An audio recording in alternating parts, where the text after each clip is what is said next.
Good morning, everyone. Welcome to the original Mark Z channel. I am Zester, filling in for Mark Z this morning as he is currently, he should actually be getting near the tail end of his flight to North Carolina. He should be landing, I would imagine, in the next hour or so.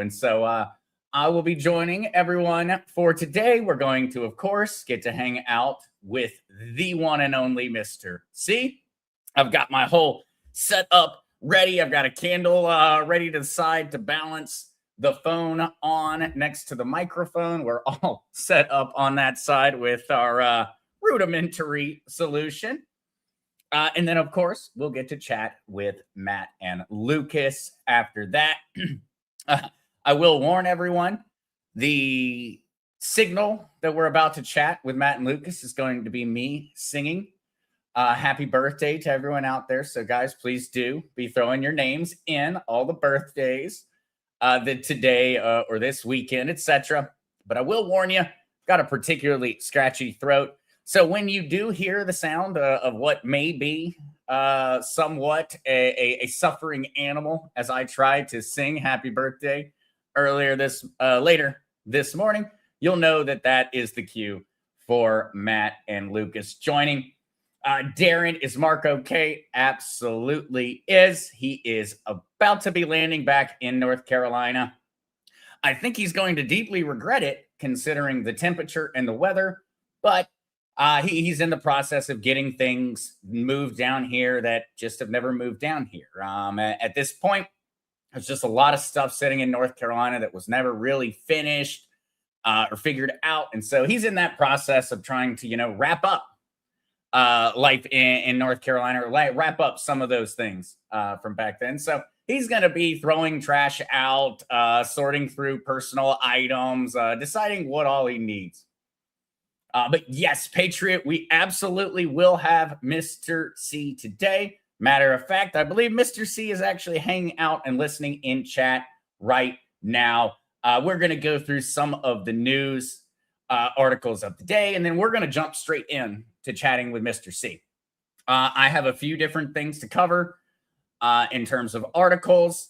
I can go ahead and give a heads up in terms of a banner update this morning. I know that there has been a dead silence. Is that what Pops was getting in terms of updates through the evening? I know he is currently going through and contacting all of the people that he can while he has the limited Wi-Fi access on the plane, because I've gotten a text message or two from him. And so on the news banner update of today, I am currently waiting for that news banner update. So I'll let you know throughout the stream today, guys. It may be one where folks may end up needing assistance on knowing when in the coffee morning stream to look for that news banner. I know that Pops says he's got a lot to talk about tomorrow morning, but he's trying to get some confirmations on things to send me to be able to announce today. And so I'm looking forward to that, hoping that we go ahead and we get some solid news banner updates. But we've definitely got plenty of stuff going on in the mainstream, and there's a few things that I know I have been getting so many questions from the community about that I would really love to jump into this morning before we get Mr. C on. And so let me go through, say some good mornings, and then we'll jump through some articles and we'll get straight to asking Mr. C what all he is thinking at the moment. Renelby, today is my granddaughter's 9th solar return. I like the way that you put that one down, Ron. And so absolutely a very, very, very happy 9th solar return to your granddaughter. That is awesome. I will make certain to include your granddaughter, Ron. Happy birthday to Cynthia. I know I'm missing so many folks. Good morning, Kukla. Good morning, Mile High Trish. Yes, of course.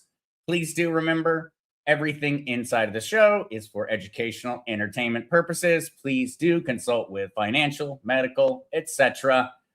Those are the type of things that we just have to say to keep the alphabet overlords, aka the company that owns YouTube, happy. Good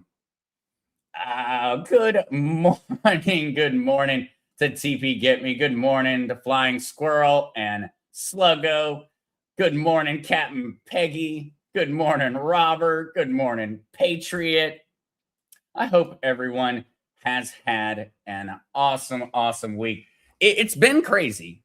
It's been absolutely crazy. I would say, though, that it's been a little calmer than last week. I don't know what y'all's opinions are on that one, but I feel like the information and everything coming out, while still crazy, doesn't seem as extreme as it was last week, but it's definitely not down to a calm level. Buenos dias, mi hermana. Buenos dias, mi hermana. I hope you are having a great one. All right. I'm trying to keep up with the birthday names, and so at the end, my apologies to anyone that I do miss throughout the chat. Rolling by, I will try to remember them all. I will definitely try. Goose Girl, it's been super crazy for crypto and metals. Yikes. Time for the bad players to be put out. Absolutely. And we're going to talk a little bit about that because crypto, in the terms of the Epstein files, has been brought up a decent amount. We're going to talk a little bit about that today, what we know at this point, essentially. I think in terms of everything coming from the Epstein files, we're still getting more and more information. So it's really more a matter of an update of what we know at this point. Spartan's nice haircut, Zester. Thank you so much. Franco, no RV till Clarity Act's passed. Clarity Act is a very, very important part of the process in terms of bringing the blockchain technology into the financial system. And so it is one that I'm keeping an extreme eye on, Frank. And for those that are not aware, a lot of the slowdown on the Clarity Act has come around the conversation based on yield, interest payments. And so whether people will be able to earn interest off of tokenized gold and say tokenized dollars, etc., is currently being argued in terms of the Clarity Act. That's what's railroaded its progress. And it's a very, very important piece of legislation because it does essentially establish a lot of the framework and rules for how these digital representations of certain real world assets like gold and silver are going to function. All right, though, guys, I'm going to end with a good morning. Sorry to everyone that I missed. And we're going to go ahead and jump in to some of the news of the day. A few interesting ones. I will, if we end up going too long on going through the news articles, we'll go ahead and jump to Mr. C early. If that does happen, at the very end, after Matt and Lucas, we'll go through and we'll finish up any of those questions or any of those articles we did not get to. Mr. C is honestly, I believe he's currently watching. And so essentially, we're going to be ready for Mr. C whenever he's ready. I've got a new phone number. And so Pops had gotten that one set up this morning. And so we should be all set to start on that one. But first things first, let's go through some articles that we've got for the day because we've got a few interesting things happening. All right, whole screen. Bam. All right. Second U.S. aircraft carrier has been rerouted from the Caribbean to the Middle East as Iran is in the crosshairs. At this point in time, this is one of countless other stories currently circulating around. The United States has been moving military assets from all over the planet, specifically a lot of assets that were utilized during the Venezuela operation have been moving back to the Middle East. We can actually go even further, being down here on the island of Puerto Rico. I can verify with my own two eyes that as of this last weekend, all military hardware had been removed or at the very least hidden in terms of the Aguadilla airport and areas around Puerto Rico. In Puerto Rico, there are still set up military points around airports and things of that nature, but they are massively, massively smaller than what they were just a few weeks ago. And so we have got a second aircraft carrier group headed to the Middle East. We already are certain from other news outlets that other military hardware happens to be headed back to the Middle East. Flight reports appear to be reporting that lots of U.S. military advanced planes have currently been headed back on over to the Indian Ocean for our aircraft base there in the middle of the Indian Ocean, or have been headed back towards Saudi Arabia and etc. So I am very much of the belief that an operation is set to occur in Iran sometime soon. Israel also has been reporting that themselves. A lot of pressure apparently coming from Netanyahu on Trump to go ahead and make a decision about Iran. Hey, this just immediately made me think back to the skit that we shared last week from the YouTube channel where it involved the moon bears and the overall distractions to keep people from paying attention to the fact that we may or may not be in the process of planning on invading Iran. Well, more and more things seem to be pointing towards the possibility that the United States does intend on doing something in Iran or trying to unseat the current leadership. Maybe it's all global posturing. Very, very possible. Could be a bluff, but it's awfully suspicious. When it quacks like a duck, walks like a duck, you got to start questioning whether it is a duck. This is a very similar buildup to what occurred prior to the operation to bring Maduro out of Venezuela. Maybe the Trump administration is planning on trying to pull a similar operation for Khomeini in Iran. All right. Yeah, what are folks thinking? Yeah, major chaos. Are we still scheduled at the Black Swan nuke scare event with one of our aircraft carriers scheduled for decommissioning as the WTFU call for the normies? I am not certain. I'm not certain. I know that one had been going around for a while. And it definitely, in my mind, fits the category of escalation necessary. That would absolutely be an event that would ensure any, even the person who never watches the news, would have to come to a reckoning about what's going on. Oh, a happy birthday to Kukla. Happy birthday, Kukla. I'm trying to forget that one. A very, very important one.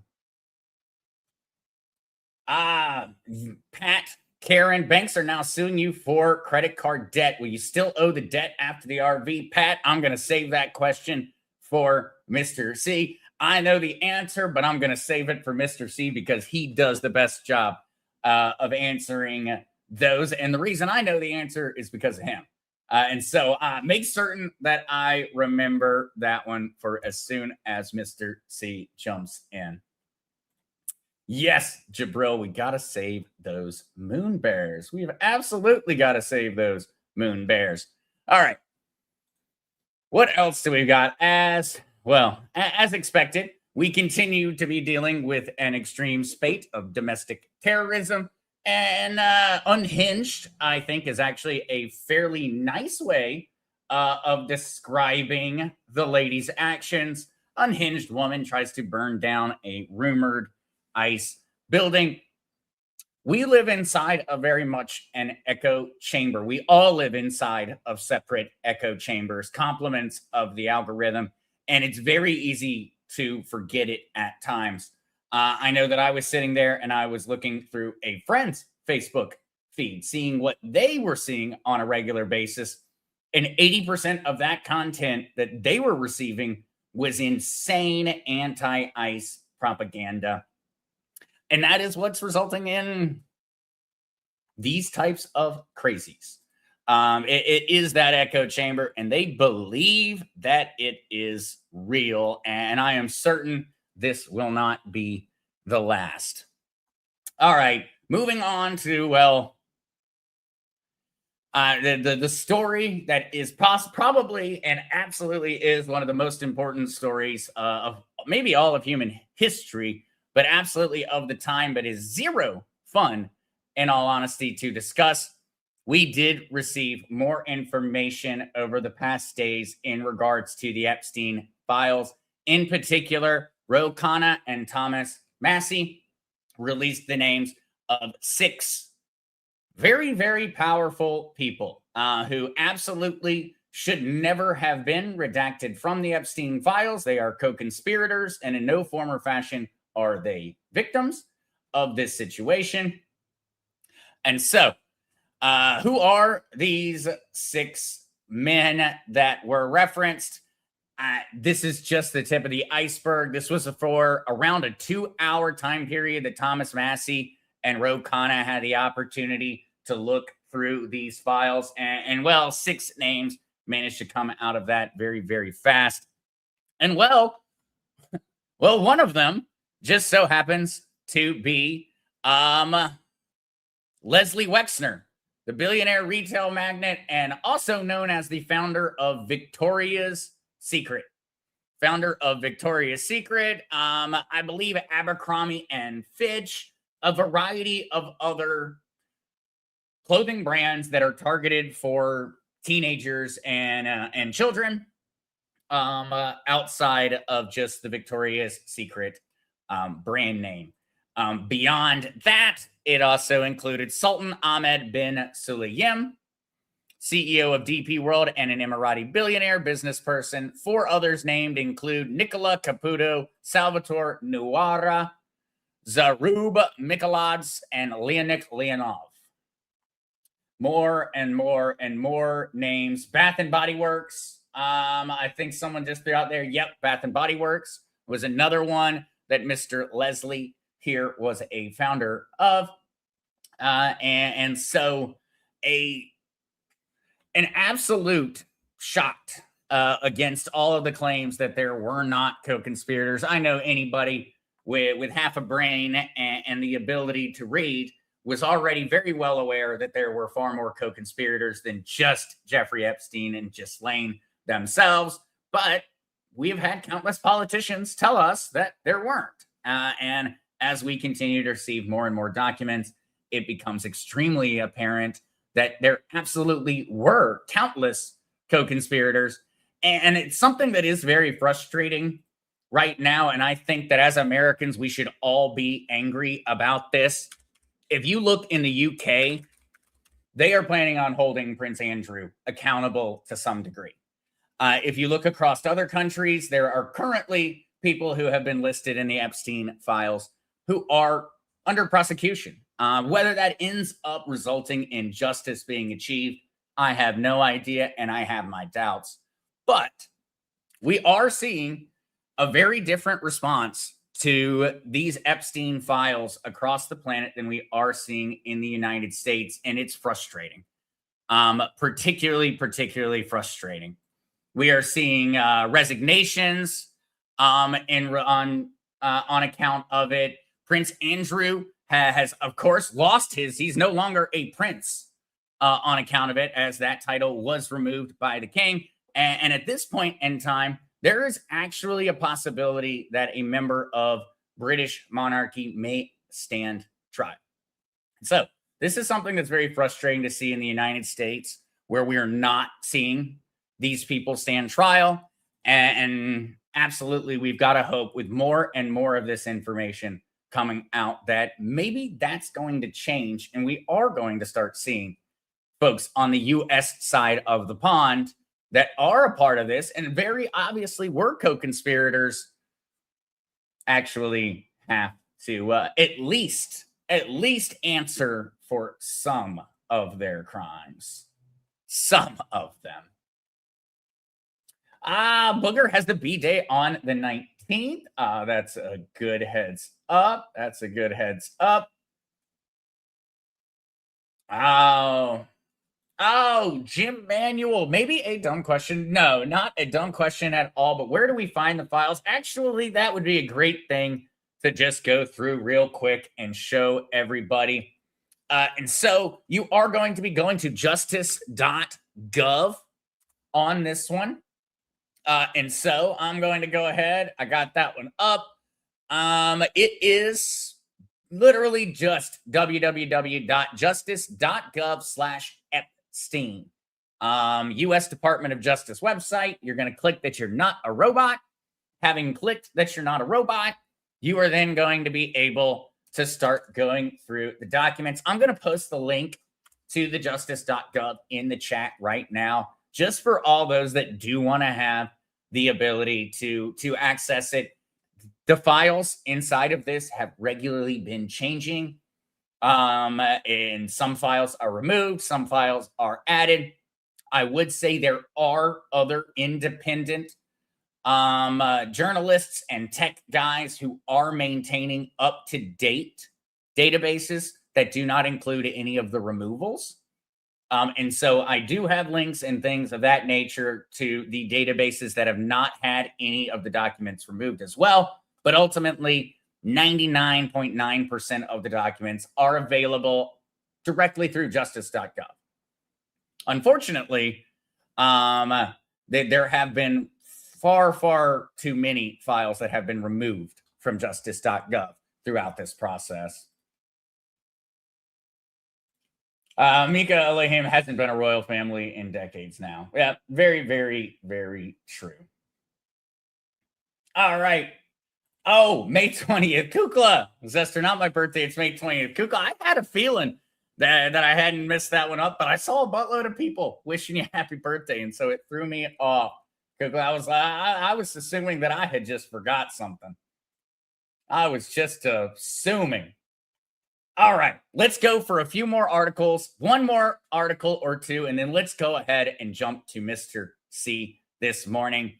And so I'm going to jump into one last one. We do still have crypto-related articles to go through, the crypto Epstein list, but with the time right now, we'll be tackling that after we hear from Mr. C. And so before we get to Mr. C, we do have another very interesting event occurring at this point in time because Chinese military generals are dropping like flies.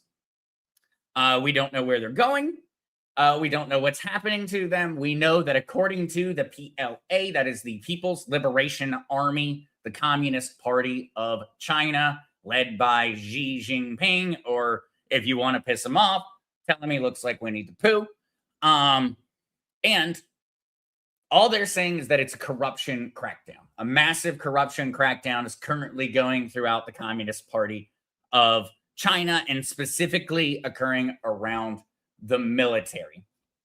And this is a very important thing to pay attention to because of the times that we are currently in and the fact that there is a closing window on China and their invasion of Taiwan. China's population, China's economic strength, China's military capabilities are all set to essentially come to a head in the next year to 2 years, 2026, 2027. Some military experts will even say that they have until 2028, but the number one year you hear about is 2027 because of all these other factors. And with the Chinese army having massive shakeups throughout it, you have to start drawing a little bit of a conclusion from it, especially when you consider the fact that 2027 is very much considered by military analysts to be the number one year or number one opportunity for China to finally achieve their ideal of the reunification of Greater China through conquering Taiwan. Taiwan is particularly worried about it. And with the things currently going on in terms of the Chinese military, it becomes very curious when you consider the point in time whether China is not currently ramping up for the invasion of Taiwan, considering everything else that is going on around the world. Texas Girly Girl, Voice of Freedom. Oh no, Voice of Freedom absolutely is the one and only Telegram channel for the original Mark Z show. And so Voices of Freedom is the only Telegram channel endorsed by Mark Z, the only one that he is a part of or the one that he is in. And so definitely can include links to it in chat. But with that, all right, we're at the 26-minute mark. I'm going to start ringing Mr. C. And so my apologies for just 1 second. I'm assuming there's going to be a little bit of a minute as I get the mic in just the right position and get things set up. But we're going to go ahead and bring in Mr. C, chat with him for at least about a good 30 minutes, maybe longer, depending on what we get into. And so I am ringing him now.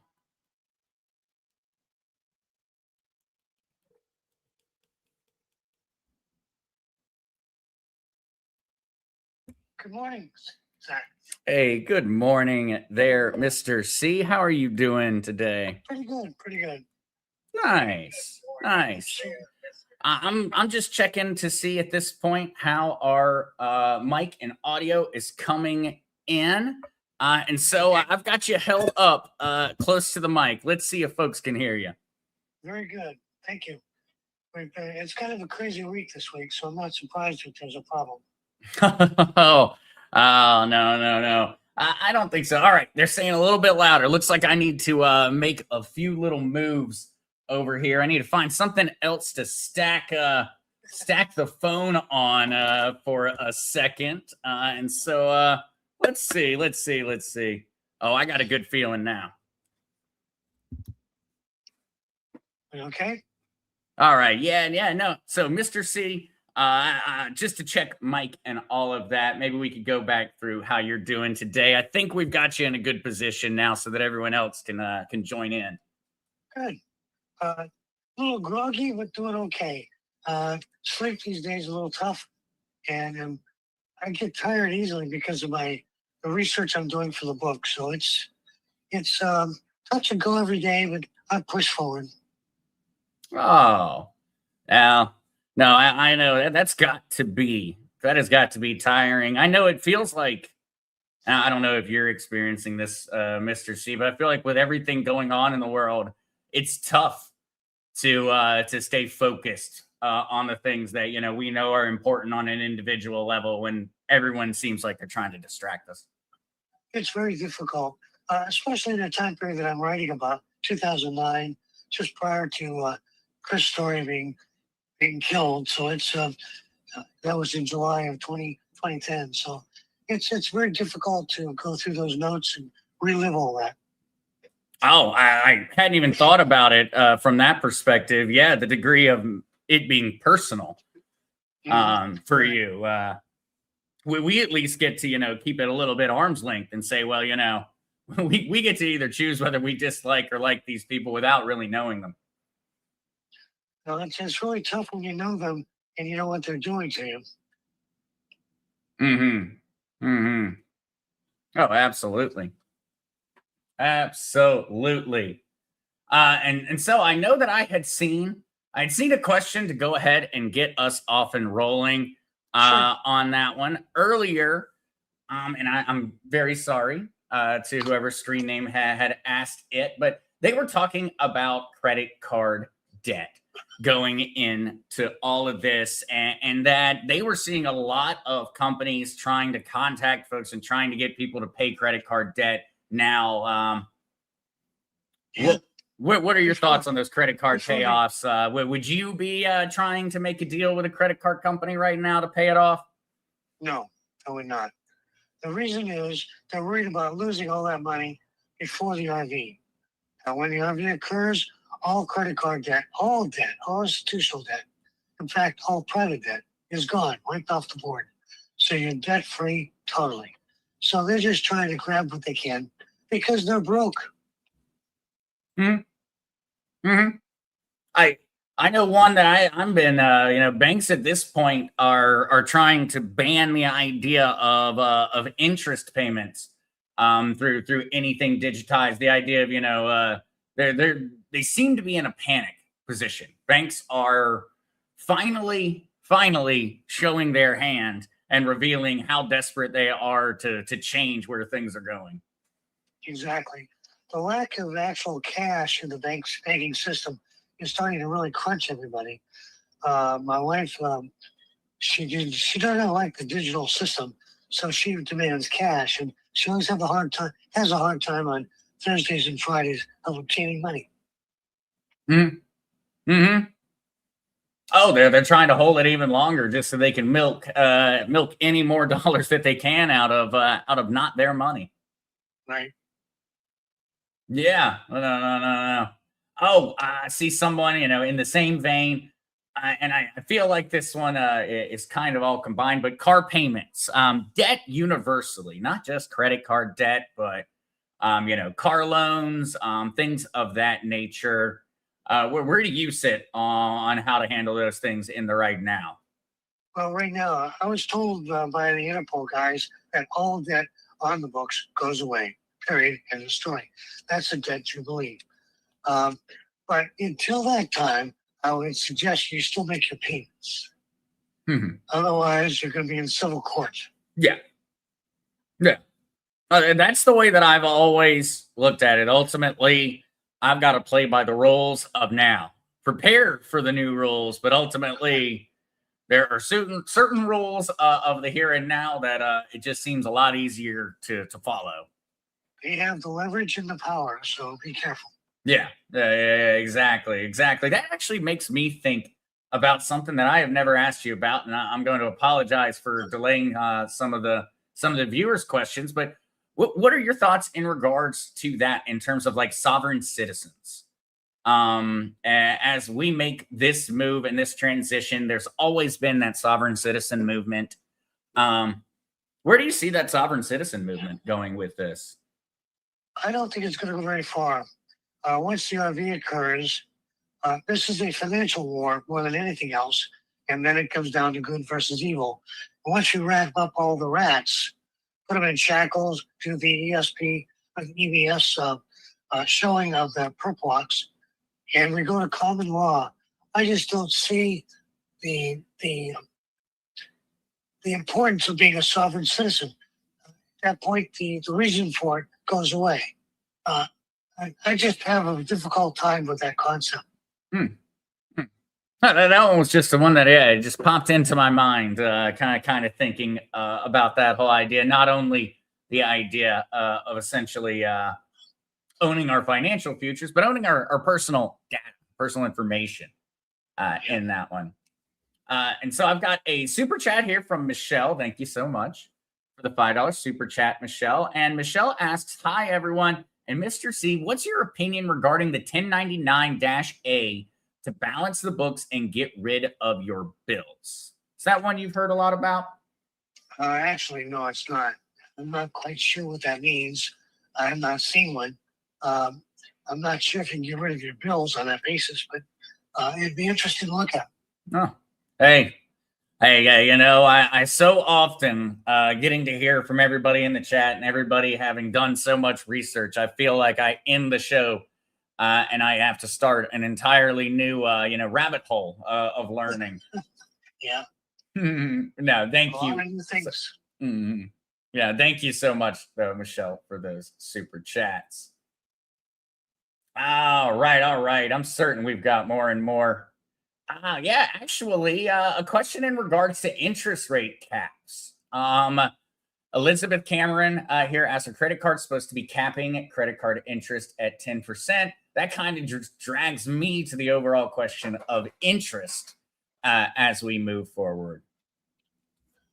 Well, I've been told when we discussed a little bit of this with the Interpol guys, is that the basis of Chinese economy, right, economics, is that you don't tax gold, and so they don't pay interest on gold. You don't tax gold, so it's going to be interesting. I honestly don't know the answer to that, but that capping is only for 1 year, so I don't know whether Trump is looking at the RV happening within that 1 year or what's going to happen after that 1 year. Because I'll tell you, the banks are going to take it on the chin big time. That one seems to be very apparent, and the banks seem to be signaling to us that that they're taking punches right now, or that they're planning for them. Mhm. All right. Here's I guess a nuance to that one. And so if you have that car loan, that credit card debt, that etc. After the RV happens, so we're going to wipe the books, but are we also going to essentially say, well, the car company owns that car again? The credit card is no longer valid. That one's an interesting nuance. If it's a car loan, do you have to give them the car back? Yeah, you don't have to keep paying, but it's their car. I think it's going to depend upon whether you're leasing the car or actually own the car outright. If you're leasing the car, they're going to get you to reaffirm the debt for the car for the remainder of the contract. If you own it outright, I've been actually advised that you own it, period, and destroy it, just like your house. It's yours. Okay, well that one's interesting though. I think that was a good nuance, because if you do currently have an active lease, ultimately the car company still owns the car. They're going to want to talk to you about, hey, here are the new rules for how you're going to pay for this, and you would still essentially at that point get to decide whether you were going to continue down that road or not. We have the option of keeping the lease or renewing it, or continuing it on with gold-backed currency. So that's because you're renting. Rental agreements are going to be subjected to some very interesting viewpoints, especially by the landlord or owner. Oh, that just makes that makes me very, very curious. So what are we looking at in terms of especially a lot of folks that are not aware of what's going on? We've got massive renter populations across the United States, and that's a very important question. How is that going to be handled? Is the landlord going to get an option to say no?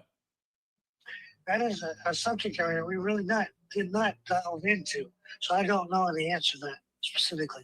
I really don't. Mm-hmm. It's all conjecture at my point. Mm-hmm. Mm-hmm. No, it's the mortgages and things like that, where essentially people are still just paying down interest. That to me is just very, very simple. Those should have been criminal, at the beginning. Excuse me. The mortgages were based upon a fraud that occurred in 2000, 2002, 3, 4, 5, 6, 7, 8, and 9.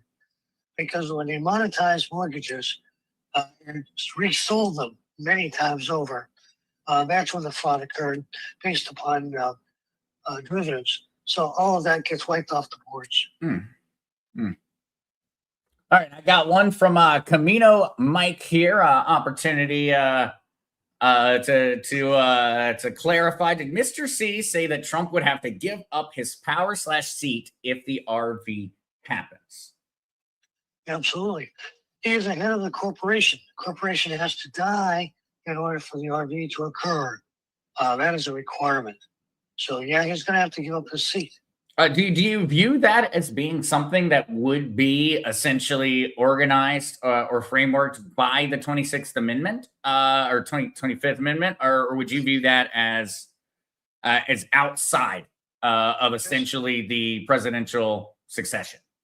That's part of the Zester law, which are protocols to the Gold Treaty. So yes, absolutely. Okay.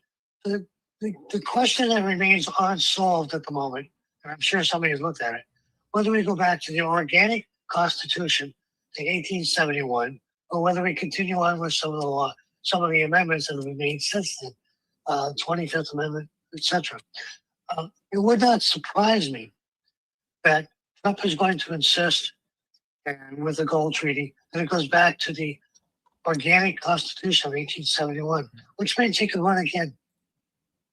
Mm-hmm. Mm-hmm. No, and that would make sense. It would essentially, and maybe there's a whole thought to be said there that Trump has not just been trolling the left by saying he's going to run to be president again. Maybe he's actually been signaling that in the new system, or the time when he would be running, there would not be a mandate for only a two-term president. Given his attitude and ego, I don't doubt it for a minute. Yeah. He may have just thought that was a particularly funny way of not only trolling the left, but also essentially signaling to everybody what his plans were. Right. All right. Well, hey, Pamela Flasted. Okay, so President Trump does not take a salary as president of the United States, has foregone that. Do you think that there's any type of nuance there in terms of, well, he doesn't actually take a salary from the corporation, and could that have an effect?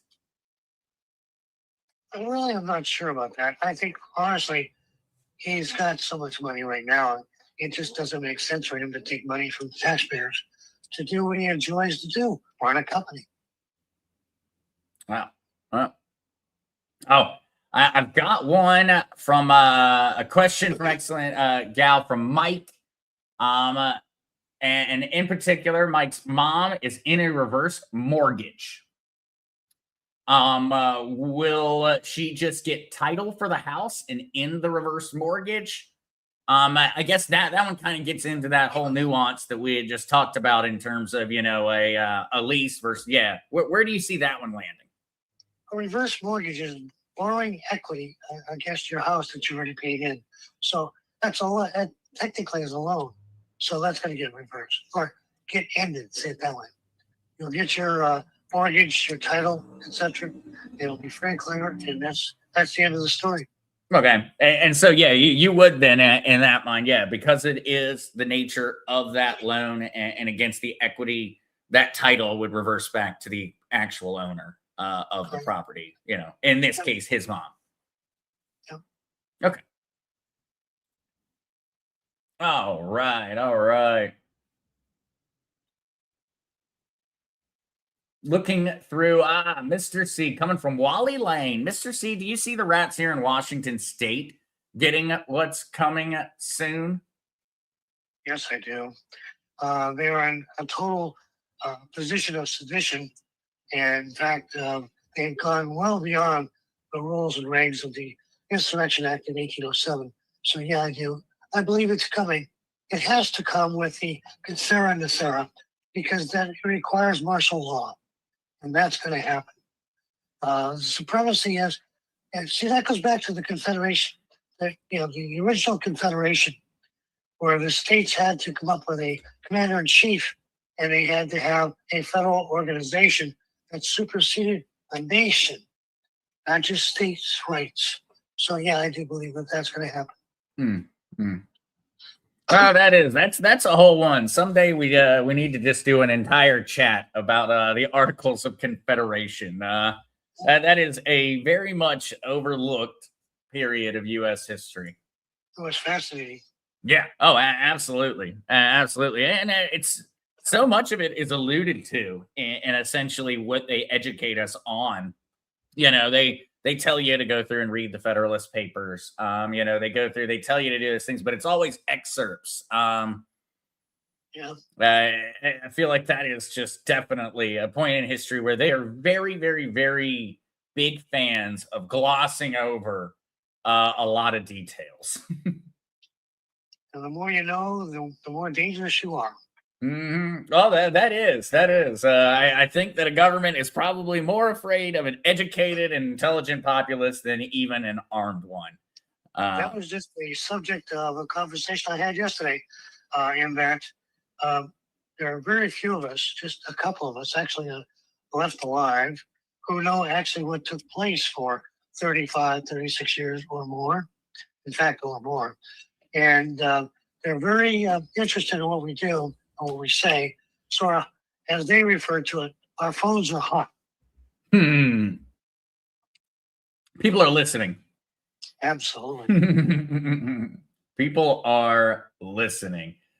Here's another great question. And of course, the chat went running. And so now I've lost it. Luckily, I remember it.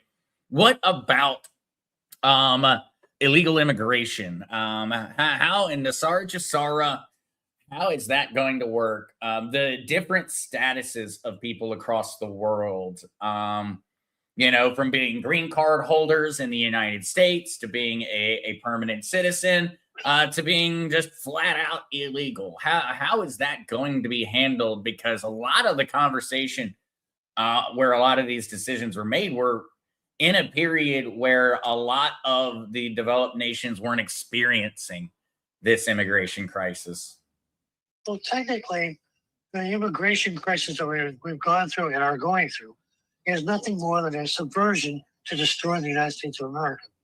That's basically, it's an invasion, technically. And that's what we're dealing with. Now, as far as I'm concerned, they have to run. That's one of the major reasons why we need martial law, to go in and take out those people that were here, that were sent in. But remember, there's over 2 million that are unaccounted for, who we know are involved in security problems, have security, national security problems, like that one. So we have potential 2 million assassins or saboteurs in this country.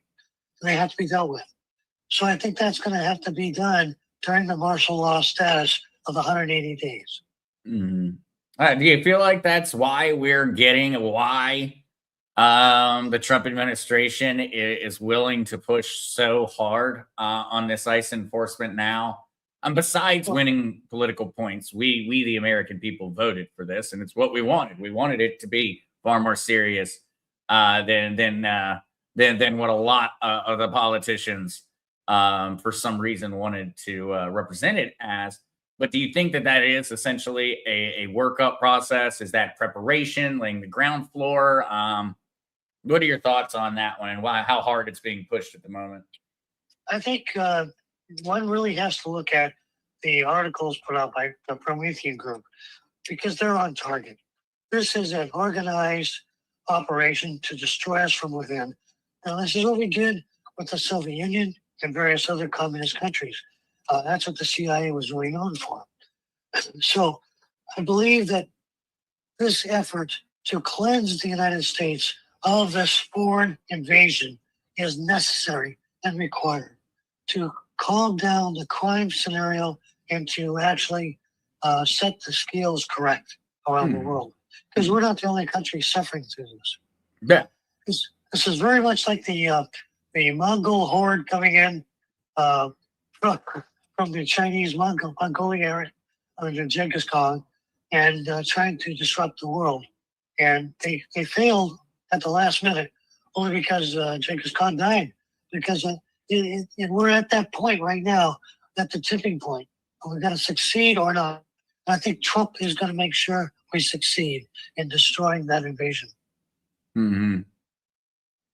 Oh, it is. I definitely, in my mind, I have always envisioned it more as being the epic fight between good and evil. Well, if you go back to what Poet Pike wrote during the Civil War, it was very interesting. He envisioned 3 major wars. One of them would be the Islamics versus Christians, and also Christians versus Jews. And that's what they're trying to stir up. Chris Story wrote a book about all that. It's easy to forget how we're still dealing essentially with the butterfly effect of events that occurred in some cases before the birth of Christ. And they still affect us today. Well, evil's been around for a long time. Where there's war, there's chaos. And where there's chaos, there's opportunity. When there's opportunity, there's money. Well, and far too many people without scruples. Yes. Here's another one. And so it ties into the idea of debt, loans, etc. But kind of in a different way. The judicial system.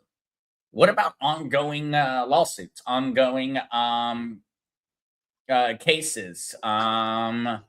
Undoubtedly, there are countless people sitting in prison cells that may or may not morally need to be there. Where do you see that? A reform in terms of the judicial system I know that a lot has been talked about in terms of martial courts and things of that nature that fit into kind of a separate category in my mind, or at least I'm imagining. What about the folks that are just sitting in,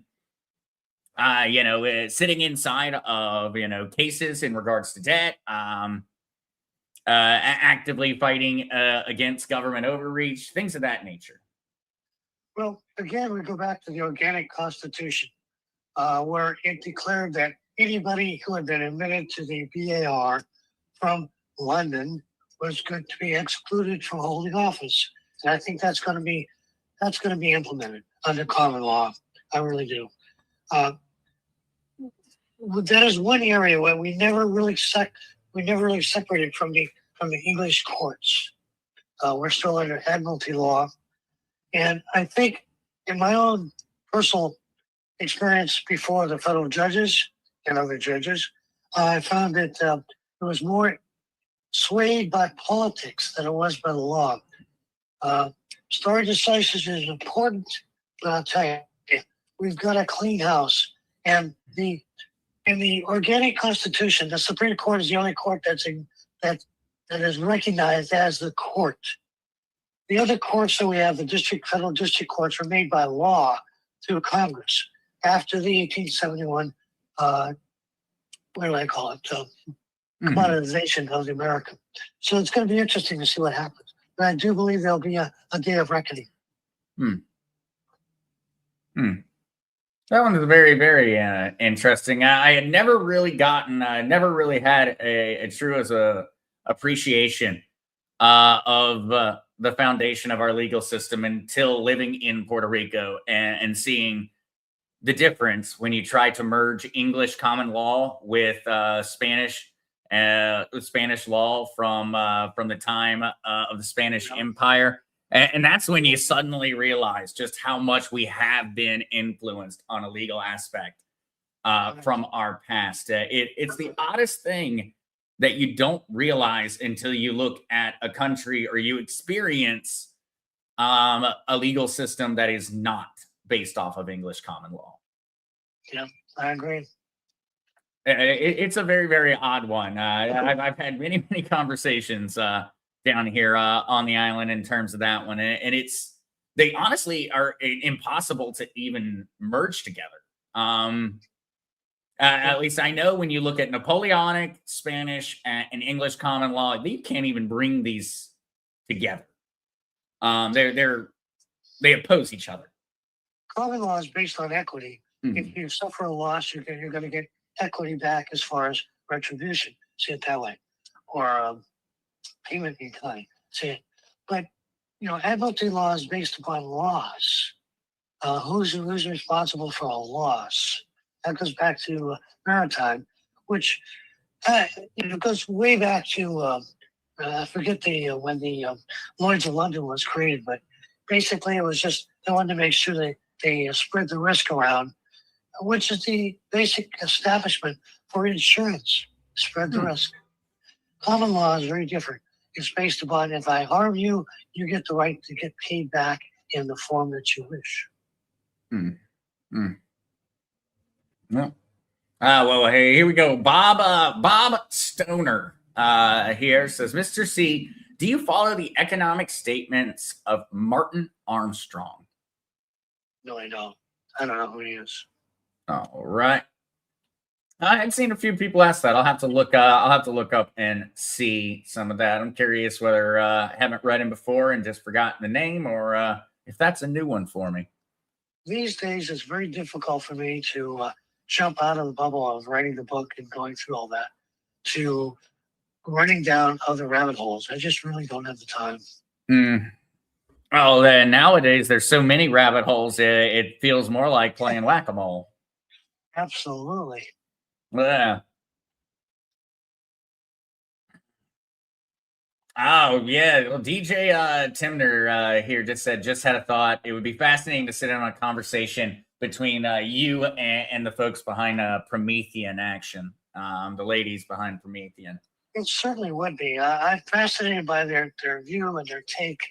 I mean, some of these people have been working since the early 70s, late 80s, to dissect what's been going on. But it's very interesting to me because the problems that we're facing, the evil, quote unquote, that we're facing, stems from far beyond the time period that we look at for history for us, World War II, etc. This goes way back to the early beginnings of this country as to who runs the world. And, the struggle between Spain and England really never ended with the Armada. It continued on because the UK hierarchy turned their guns on others who tried to take prominence. And that's when the United States said, we're not going to obey, we're going to have our own country. And they said, economically, you're not going to be allowed to do that. So it's very interesting to see the struggle that has gone on since that time. Mm-hmm. Yeah. It's easy. It's easy to just look at it through a modern lens and forget that this is not new. Right. Oh man, there it goes. All right. Well, we've got to ask it. Bud Mark says, so Mr. C, do you have any good news on timing? Where are your thoughts right now on what's going on and where we're at? Well, one has to understand, I've been doing this for 36 years. And in some cases, I'm a neophyte. In other cases, I've been here a long, long time. With regard to timing, I was told not to ask that question.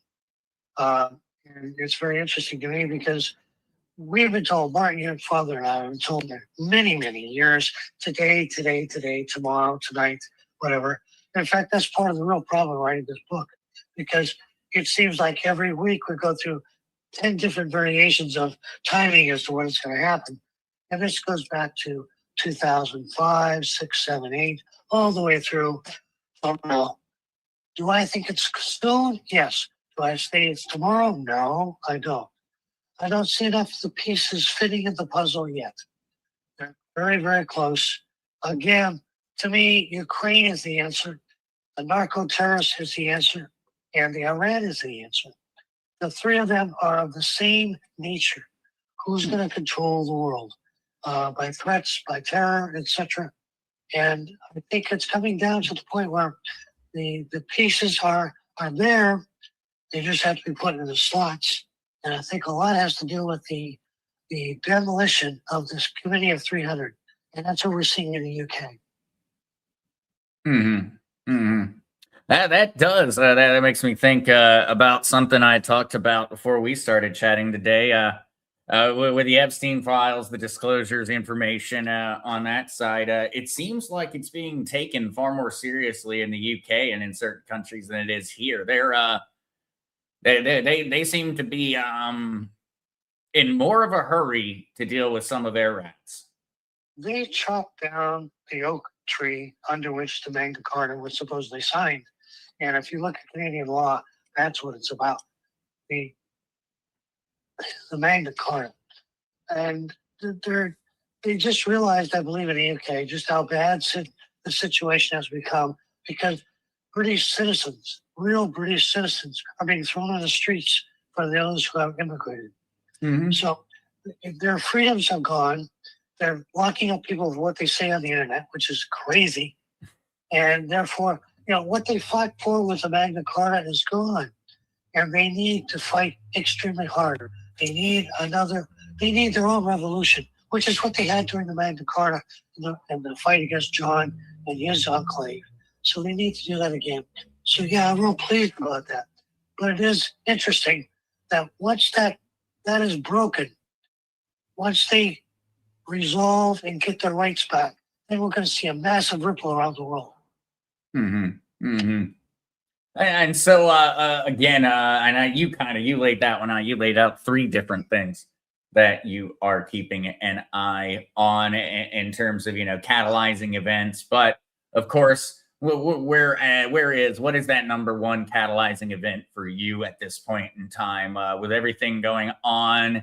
Is it the overthrow of Iran? Is it? Can you think of like a singular style catalyzing event that you can see as being a major step towards the RV. To me, the peace is Ukraine.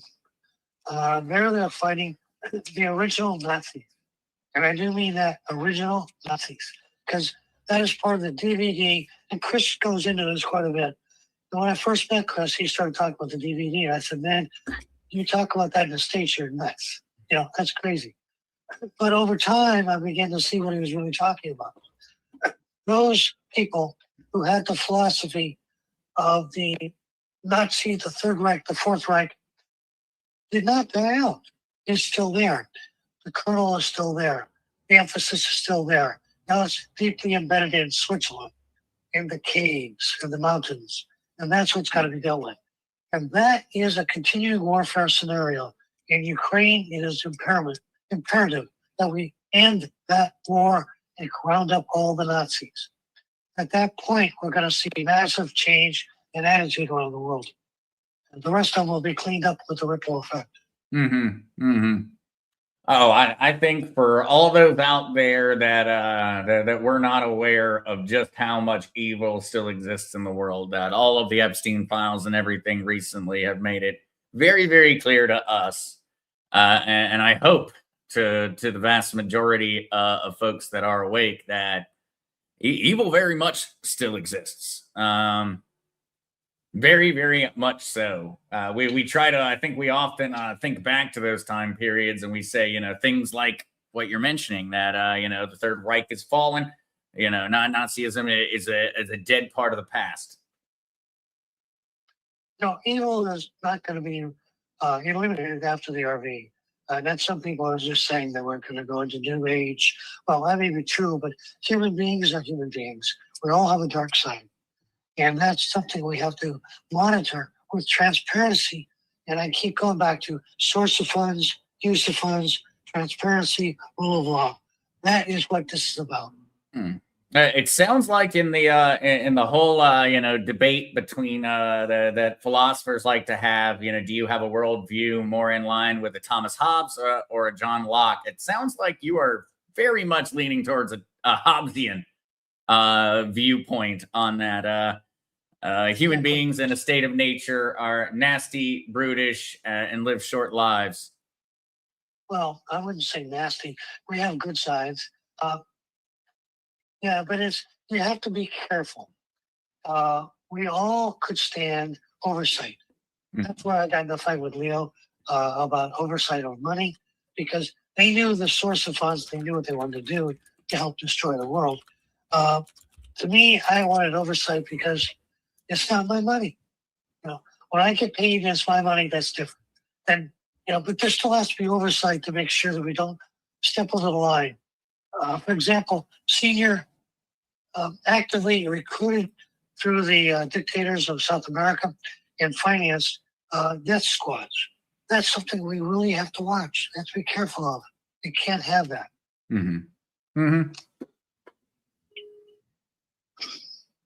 No, we do. I think that's an important thing. We need to take everything that we have learned and all the things that I think we're about to be proven, and we've got to remember that we and our future generations are going to be the ones who ensure that it stays. No good thing is going to stick around for the average everyday man across the world if they're not willing to fight for it. If you go back in history and look at what happened, what's been going on, the Catholic Church was very interesting. For quite a long time. They were the oversight. Although they had their own dirty deeds and their own messes, they were basically the oversight to make sure that people answered to God. And right now, when God is being, what shall we say, ditched, thrown in a corner and forgotten, not taught, not emphasized, you can see that the widespread evil is out there. We need to come back to that center line. And that's why I truly believe in oversight. Whether it's God or whether it's a group of people, it doesn't matter to me. But there needs to be somebody making sure that those in power do not overstep the boundaries. No, absolutely. Absolutely. Oh, Well, and looking at the time, I do have one last one that a lot of folks have been asking, and I kept getting distracted by other questions. Property taxes. Property taxes. Does that fit into a different category? Life, liberty, and the pursuit of property. Where does that one come? Where does that one fall? Is it unique? That's an area we did not discuss with the Interpol guys. I'm not sure, but based on what Trump has said, talking about property taxes being eliminated or reduced significantly, I do believe that once the RV occurs, property taxes will not be as high or as demanding as they are currently, because there's going to be so much money sloshing around. It's going to be very interesting. But to me, I agree. That is a problem. Looking into retirement, which we are now looking at very seriously, property taxes is probably one of your main problems, and because it continues to rise, but your income does not. So it's going to be very interesting to see what occurs from that. That's one where I do. I've always kind of looked for a better answer on it, because ultimately it's insanity to continue to pay for something that you already own. Correct. But what is the said better way of essentially funding the necessary public works? Is it better to essentially accept the illogical nature of property taxes, or what is the alternate solution? Has always kind of been my odd one on that one. Is, hey, this doesn't make sense, but it solves a problem that I don't have a better solution for that is clean. One of the effects of the RV is going to be a massive release of funds, massive. And that massive funds is going to come down the chain of command, basically, and government speak. It's going to come down chain of command. It's going to get the local governments. At which point, the property tax scenario to support a local government is going to be very interesting, because I don't think you're going to need it. That's my personal opinion, but based on what I've seen thus far, I don't see the need. Anyway, my voice is starting to crack a little bit, Zester. So I think at this point, I'll say thank you. Thank you to Lyman. I appreciate the comments and concerns. And I do appreciate the questions. This week is very interesting. A lot of good questions. Oh, well, thank you so much for joining us, Mr. C. We're just always excited to get to pick your brain. That's fine. Something we'll do this for a longer format. Thank you. I appreciate the opportunity, and we'll talk to you next week. Oh, absolutely. Talk to you soon, Mr. C, and thank you so much. You have a great weekend. Thank you. Take care. Hey, take care, Mr. C. All right, guys. All right.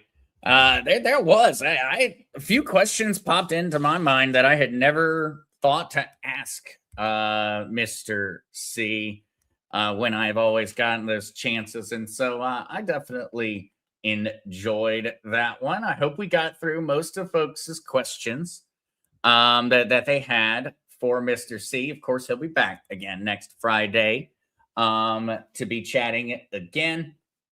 And I have a question on this one, because some folks commented on the shirt. I got this shirt because someone sent it to Pops and it doesn't fit. I'm not the one that said it, but I did have that question on it. I love the shirt. I love all of it, but I got the shirt because someone sent it to Pops, and Pops was like, hey, the shirt doesn't fit me. You should take it. It does feel odd, though, to wear what everyone says is grunt style. I've always had kind of a question on that one. It seems odd to wear it, because people might get a bit of a misunderstanding around that. But I love the shirt. I love the shirt. All right, though, guys, I see that we have got Matt from over on the CBD Gurus. I'll definitely be curious to hear what folks' opinions are on that one, because I noticed some folks mentioning the grunt style shirt throughout. Where does that one fit in terms of all of that? I'd be curious to hear your opinions on that one, because I get a lot of shirts that folks in the community either send directly to me or they send one that's a little small for Pops, and so I end up getting them. But all right, that one was awesome. I've got more questions for Mr. C now that have already popped into my mind that I would like to be asking as well. But I know we're going to get them again. I had another few, but I understand. We ask a lot of them, and it is easy to start losing your voice. I've got a bit of a sore throat already going on, but I tend to. I've been accused of enjoying the sound of my own voice a lot at times, or having a lot to say, and so it does. It wears on the vocal cords. It wears on them. Flying squirrel. Exactly. I shop at the pop store. I do not care to admit how many shirts I may or may not have that may or may not be pretty much a mainstay of my day-to-day outfit that may or may not have been acquired at the Pops store. Yeah. I'll have to go around and look at some point. Between Kukla and the Pops store, y'all take good care of me on that front. I've always got awesome, awesome shirts to wear. And thank you, Kukla, for that one. I've always got awesome ones to wear. All right, though. We have got Matt and Lucas waiting for us in the back. And so I suppose I'm going to go ahead and hopefully not torture everyone this morning on my rendition of the Mark Z birthday song. And so happy birthday to everyone out there who is celebrating, all the family members, all the friends that are celebrating either today, yesterday, the days in the future. Thank you guys so much for being here. So they tell me it's your birthday. Well, happy birthday, darling. May you live, may you love, may all your dreams come true. Happy birthday, happy birthday, happy birthday to you. All right. That didn't go great. My apologies, but hopefully everyone got to keep their headphones in the ears. We'll have to start including at the beginning when Pops does the disclaimer that no host is responsible for any damage that may occur from our singing or renditions and attempts upon singing, that we are not legally liable for any hearing damage that may occur on account of it. But with that one, we're going to go ahead. We're going to bring in Matt and Lucas. I hope they're ready. And I will go ahead and let everyone know I do have a few articles to cover after that on the cryptocurrency side. A few little fun ones, a few fun facts. I do have some of that, but we're going to do that after we hang out with the gurus. And so if anyone does want to stick around or come back in a bit, we will be talking crypto and some fun facts in a bit. So I'm going to start dragging them up here and see if I can't catch them unawares. What is Good morning, Zester. How you doing? Oh, I am doing well. How about you, man? I'm doing great. You know what? I just got you booked as the first act at the Future Humanitarian Resorts. You and your dad singing, so that'll be great. Yeah, you guys can do the birthday song in the lounge. But no, it's great. I love that song. Makes me happy. Hey, can I stay in the resort for free forever? Free food, free everything, and I'll just come out and sing happy birthday songs at the table. Yeah, and especially if we get that RV money. Heck yeah, you could stay there forever. That'll be great. We'll just yeah, you and Lucas. I'm gonna put you guys in the guest suites there for sure. How's that sound, Lucas? You guys? I'm fine with the guest suites. No, Oh. hey, you guys. No, but no, that was that's it. Do you usually sing, Zester, or you just? I usually do, and I usually am not fighting off a little bit of a throat bug, and so I usually feel a little more confident with it. But yeah. Folks do get my happy birthday rendition whenever I fill in for. Oh yeah, I thought it was good. That was really good. So hi, Lucas. How you doing there too? Thank you. I'm good. I mean, yeah, no, things are going well. I mean, Matt, I didn't even have a chance to tell you. I just we went to North Carolina yesterday to ski all day. Oh, I did tell you, maybe 2 days ago. I told you we were gonna go, and I feel like I got hit by a bus, so I'm not doing the greatest today. Yeah. Oh boy. Do you ever ski, Zach? Or, I have no? never. Now, my brother Riley, he went to college up at App State in Boone. And so you were probably not too far from there, Lucas. I would imagine, at least. Maybe I'm wrong. I don't know enough about the snowboarding. And I'll tell you skiing. exactly. We went to. It's a weird. It always throws me off because I mean, obviously, we always skied in out west in Colorado, because we live there. But yeah, this is Cataloochee ski area in North Carolina, a small little resort, small little thing. It was super cheap to go. Best part about it was there was like no one there. So, I mean, you could just keep going up and down, up and down. And it was fantastic. Love. Was that one on the reservation? No. So you go out of Cherokee. Good call on that though. No, you have the casino and stuff right there in the Cherokee, and you go past that.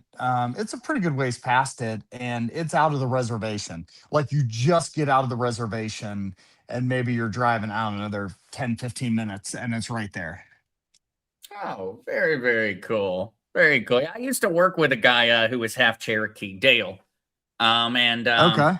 So he was always going back and forth and always talking to me about his checks that he got from the casinos each year. And so, yeah. I was just curious. I was wondering if it was on the reservation.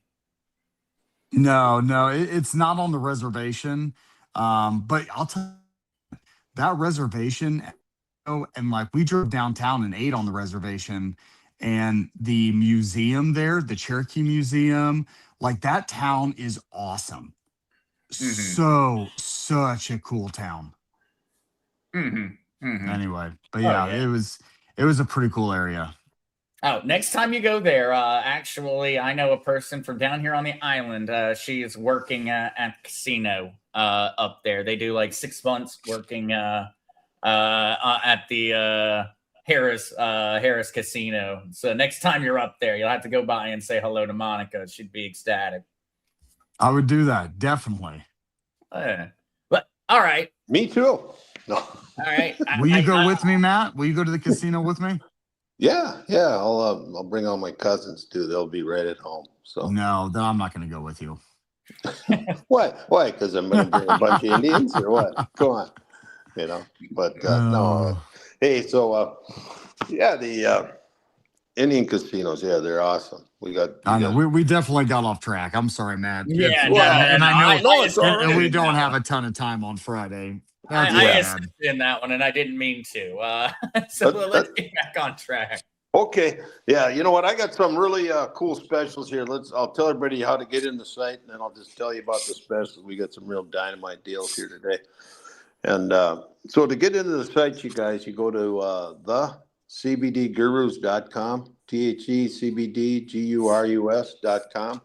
And then when you get in there, you look for the wholesale on top there, and you'll see Mark's name, Mark Z.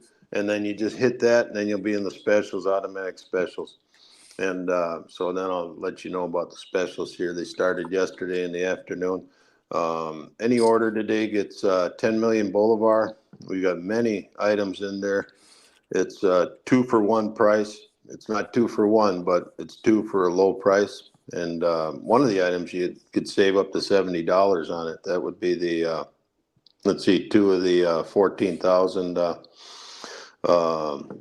THC bottles, the super full spectrum.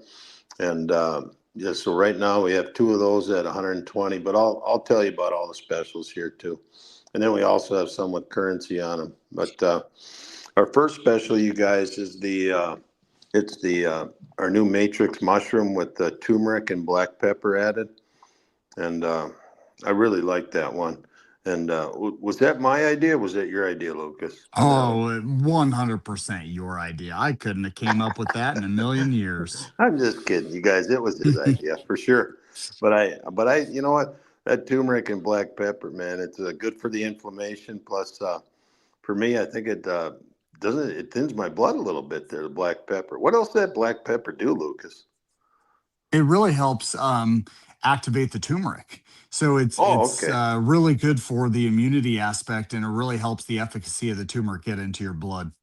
Oh, okay. Okay, I get it. Okay, for So, sure. it helps with the, anti-inflammation and all that. I mean, it's really good to add with the turmeric. It's really sad when I see people that don't add the black pepper when they take turmeric, because it's really needed to help. Kind of like vitamin K2 helps the D3. Black pepper is really to always be utilized in conjunction with turmeric. Oh, okay. Yeah, that's great for sure. Yeah, so then you order that, you guys, $35 here, you get 10 million Bolivar, and then if that was all you got on your order, you'd get another 10, so that'd be 20 million Bolivar. And I think that's going to turn out pretty good, because as far as I know, we're going to be managing their oil probably for forever, But anyway, um, yeah, and then I think there's an oil pipeline that's coming down from Alberta. They decided to do that for sure. That's going to go right down to the refineries. Well, they're going to be a state in the U.S. anyway, probably by about June 1st. So it'll all work out with that Boulevard. But let's see. The next item we got is the lion's mane, the 30 count with CBG in it. And let's see, that's $29, 50,000 dong. Lion's mane capsules, you get 50,000 dong on that. Turkey tail capsules, 50,000 dong on that. Superbiotic. I did that wrong, Lucas. I did it wrong. Superfood probiotic. There we go. God, it's a mind bender. Plus the design on the front, I was hypnotized, you guys. So it was the superfood probiotic, which I've been taking every day. 2 of those for 55, saved $23. And then we got here's one that's I think it's a real good deal here today. It's if you like the 3,500 regular CBD oil, we got $40 on that plus 10 million Bolivar. So that's a pretty good deal, you guys. That's the cheapest we've ever had that for sure. But it's a good oil, and you get a couple bottles of that. It'll last for, I don't know, probably a year or two. Anyway, maybe longer. But two 1,500 bottles, save $38 on that for a super full 1,500. It's got all the THC and the cannabinoids in there. And then this is the one that I'm kind of excited about because I know a lot of you guys take it, and you probably order it here. The two 14,000 super full spectrums, those are 2-ounce bottles, total of 28,000 milligrams. That'll probably last you a couple months easy. And then you get all the THC in there for $120 for the 2 of them. The mushroom gummies, 60 count, 2 for 55, save 23. Our broad spectrum regular gummies, let's see, 2 of those for let's see, 58. You know what? I'm gonna change that because that's just the regular price. Scotty put the wrong price on there, but I'll change it. So don't order that quite yet. We'll get that back here, and I'll fix it as soon as the show is over. That's pretty funny though, right there. But anyways, we got the Miracle Gold gummies. 2 of those for $40, save 18. The coffee, we got 2 pounds of the coffee for $48, save 10. And then the ones without CBD, it's 2 for 44. Save $10 on that for the mushroom coffee. Then we have our concentrates for those bottles. That concentrate's great. You can put it in ice cream. You can put it in anything. I put it in, I don't know, like a healthy diet pop, if there is such a thing. I don't know, Lucas, is there? And I put in my diet pop in the afternoon so I don't have to take a nap sometimes. It keeps me up then. I think you need to stop drinking pop.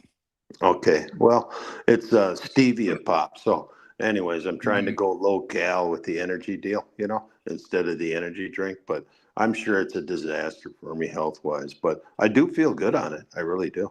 And people tell me around the warehouse how nice I am on it. So anyway, and then the ACV gummies, 2 of those that save 10 on that for $25. Here's a real beauty. So you guys like the shots there, the 10 milligram shots?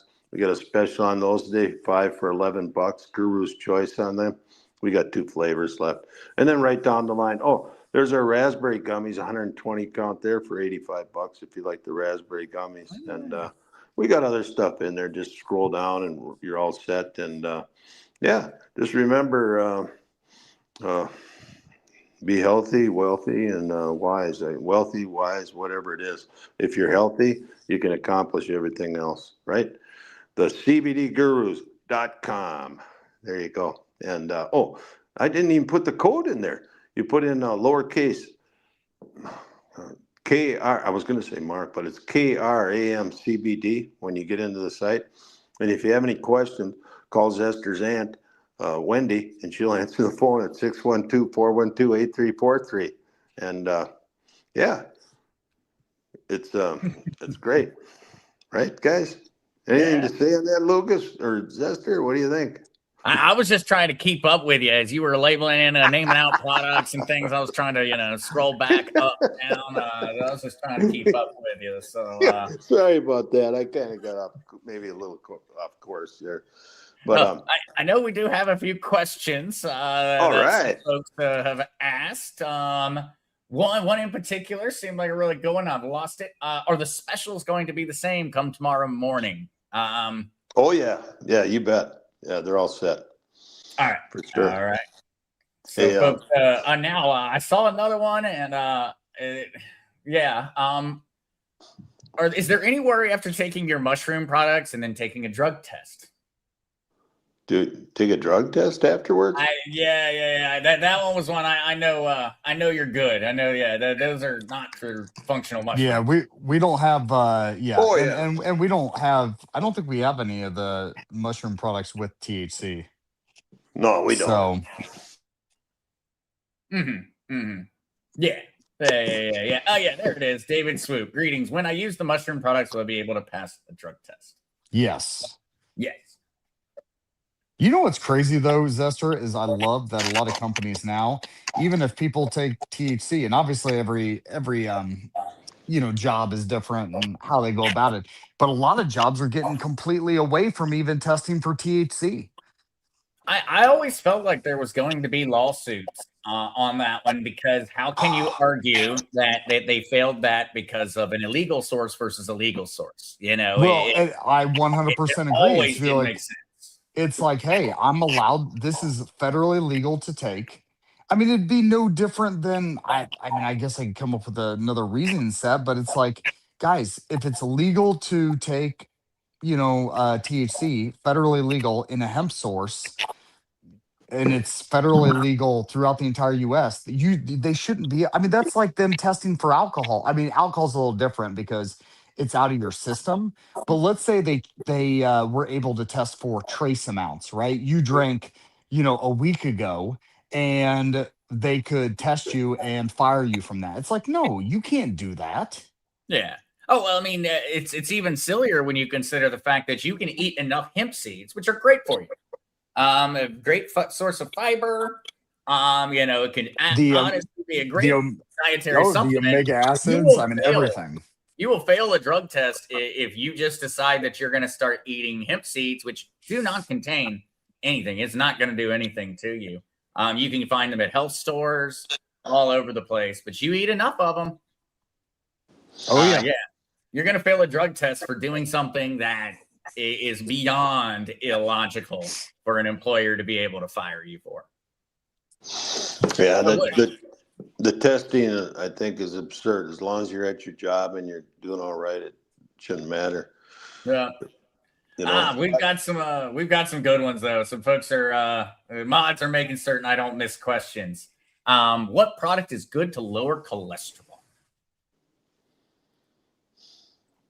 You want me to answer that one, Lucas? Gosh. I don't know. I mean, I have no collect. idea. Well, and I'm trying to do it now, but I'm like, I mean, nothing that we really. The biggest ones. There's little things here and there.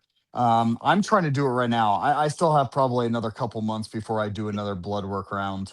But if you want, like, I'm just doing red yeast rice extract and CoQ10. Yeah, I take that every day, CoQ10. Yeah, yeah, and then I do the red yeast rice extract. That a lot of people like that. That's actually what my doctor prescribed me.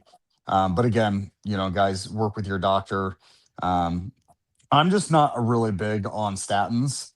They wanted me to put on statins, and I'm like, no, I don't want to be on statins.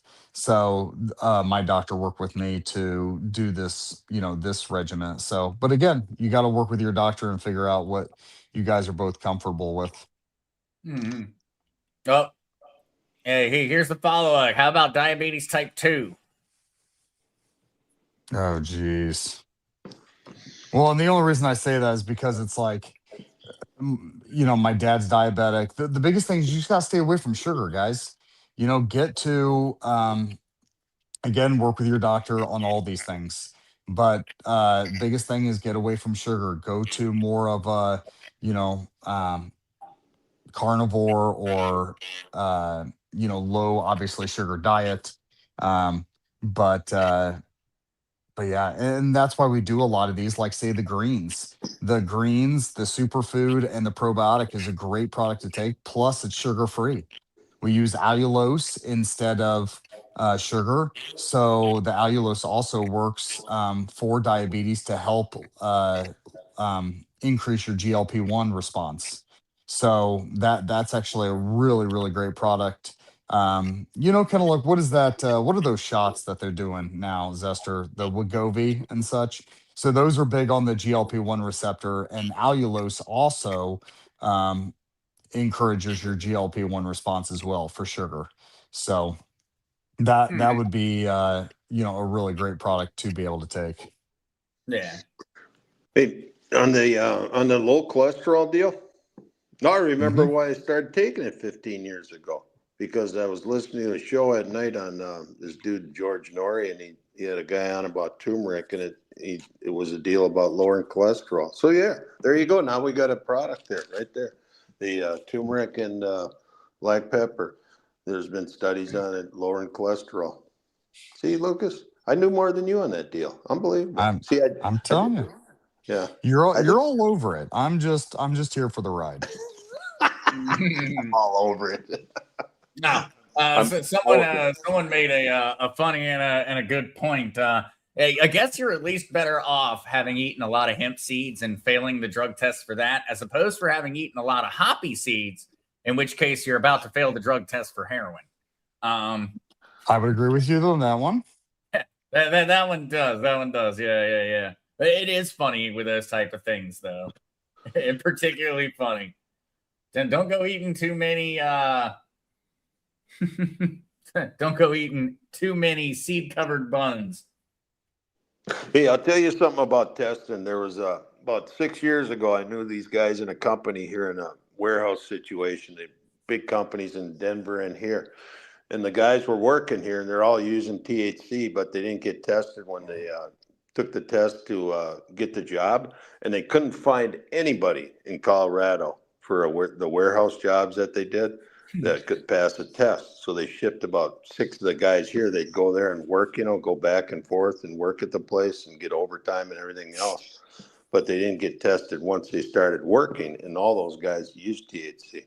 So that's what companies do. Well, they used to do. They were so stupid about it. But Yeah. anyways, yeah, they just couldn't find anybody in the whole Denver area that didn't have THC in their system. And then what'd they do, Lucas? Put it in the water there or something, or what they have? I don't know. I'm just kidding you. But see, they were the first ones to legalize it, right? In Colorado. They Way were. back. Yep. They were the first ones to recreationally legalize. Yeah. Legalization was Correct. first done medically in California, but Yeah, yeah, but first recreation. recreationally, but recreation's the hard one, right? That was the one that was really kind of set things off because, in California medically, you had to go to a doctor, you had to have a card, and then Colorado's like, no, no, if you come from out of state, you want some marijuana, you can buy it. Hmm. Hmm. Which products, coming from Leslie K 1776, which products contain the allulose? That is so. Gosh, I'm trying. Okay, so it's the superfoods probiotic. Yeah. That's the sugar free, and then Matt, what was the other one? Did we do the K2? The K2 and D3's a sugar free, I believe. Oh, yeah. That no, Um, that was it the ACV too? I'm I don't not think we did the sure. ACV Oh, and okay. sugar free yet. We can. But Um, that's right. It is sugar free. I forgot about that. The what the K2? superbiotic. Yeah, that's Yeah, the awesome. superfood and the probiotic is sugar free, and we're using the allulose. So there's actually a good amount of allulose per gummy. We had to increase, and I'm not going to give you guys the exact recipe just because it took us so long to figure this out. But we actually added about 20% more allulose than sugar is what we actually came to. So, there's probably a little over a gram of allulose per gummy. So there's actually a decent amount of allulose in those gummies, which Oh, is really, really good for you. hey, And no, go. Here's the other thing. I forgot to say it, and we both forgot to say it. Those things can be taken by children, right, Lucas? yeah, we actually originally formulated those for children. For kiddos. They were a kids super green. So we actually made them so that kids could get their daily dosage of greens, just say one or two gummies a day. My kids eat them and Cool. gets a little bit of probiotic, but it's mostly for the greens. It has broccoli, spirulina, cauliflower. What else is in there? I don't have my computer in front of me. I should have brought that list. We talked about it last week. Go back to was it Friday or Saturday, Matt? Maybe it Okay. was Friday. Yeah. But I went through like every single thing that was in it. But it's mostly all greens. Let me see. I Um, can s- pull it up here. I'm looking at a computer. Let me pull it up. I'm not the fast. Yeah, I'll pull it up here. I got it. Okay, we got all the vitamins A through B6, folate, biotin, vitamin B12, zinc, spinach leaf, kale, spirulina, yeah, spirulina, spirulina. chlorella cracked cell, whatever that is, and barley grass. It's just Celery, cracked celery, maybe. I don't know. Barley grass. We got broccoli, organic vita berry, lion's mane, and iodine. Ooh, that iodine. That's great because everybody needs iodine, right? You guys? I think they do. So, It's cool. it's just a Good good stuff. overall vitamin gummy, and the reason why we made it was to rival the vitamin gummies out there, not the cheap low end ones, but the ones that are in the $90 to $120 a month vitamins, and put it out there at the same price of these cheaper ones. So that was the whole reasoning set, I because forget. it's a really good multivitamin plus greens gummy. And we Yeah. added in the 5 billion CFU of probiotic as well. So it's probably one of the better ones in the sense of complexity, but also in overall health. And if you do have contacted kids, this stuff is good. I can tell it's good for them. I forgot Well, all and about the that. hardest part that we had to figure out, Matt, when we went this route, was getting it to taste good enough for a kid, right? It's like, well, they don't want to eat, their greens and stuff. So being able to get enough packed in there, but at the same time make it taste good and sugar free. I mean, No, granted, you know this, Matt. I've told you I've been working on this project for like almost 10 months. right now, okay. So I overdid it when I was taking like 8 of them a day, and I went back to Yeah, no kidding. three. Yeah, I went back to 2 or 3. But now for little kids, say they weigh like 80 pounds or something. How many can they take a day? I usually do one or two. Oh, okay, cool. Yeah, Yeah. this And is then really just for good. an adult, take three, you know? Because, yeah, you don't want to. Yeah, this is good. These are good for kids. That'll be awesome. That's awesome right there. Nice. Yeah. And on the iodine related thing, it's a very, very major health concern at this point in time. What is it? Yeah, billions of people have iodine deficiencies because we stopped using iodized salt. Yep, And so when you go and exactly. you buy iodized salt, the reason it's iodized is because you need iodine. And everybody decided that sea salt was healthier, and it has brought iodine deficiencies back to first world nations. It was not a problem that we had prior to the health fad of sea salt, and Well, now there because are countless people Zester, they in the told United us States with iodine forever, deficiency. they told us forever that salt's bad for you. Yeah, You know yeah, what I yeah, mean? yeah. And it's That's like, the biggest no, it's false. when it's because when you eat salt, I mean, people that just eat meat and salt don't have any issues. It's the problem is when you introduce sugar when you eat salt. And it's like that sugar, man, anything that glucose, glycogen, anything in that realm is just, I mean, I know I just, in very small amounts, eating between maybe 6 to 10 grams of sugar a day. Mhm. But these people, you drink one pop and there's like 60 grams of sugar. I mean, it's like 10 times your daily dosage. Yep. Yeah, It's I know that's crazy. something that because Jeremy, he takes iodine on a regular basis because he likes to use sea salt and things like that that don't have iodine in them, and it is one of the least, I think, one of the least talked about mineral deficiencies that everybody's just walking around with, and the reason people are walking around with it is because it was not a genuine issue a generation or so ago because everybody was consuming massive amounts of salted meats, salted foods that all were salted with iodized salt. And so you were getting it all over the place. And now we're not because we're using new preservatives. We don't use salt near as much. And we stopped using iodized salt. So that one's a really interesting one. Something I Yeah. was not near aware of how much it is a huge health benefit to make certain that you're not iodine deficient. Boy, I'll tell you what, I know that helped a lot of people out there. What you guys just said about that sea salt, I had no idea. And I've Yeah, been using that it's crazy. thinking I was It's healthy, Well, but they did it because they were trying to go on a healthy trend, and it's like, no, like salt is naturally iodized. And so, like, when you start, my biggest thing, Matt, is the more natural, the better. I do not like people messing with my stuff. So it's like, no, I want to, when I eat food, I want it to be as natural as possible, and I don't want people altering it. And I know people are big on the whole, homogenized milk and all that. I just like it natural. I like to just, get my cereal bowl, put it right under the udder, get me some milk in my cereal, and go about my day.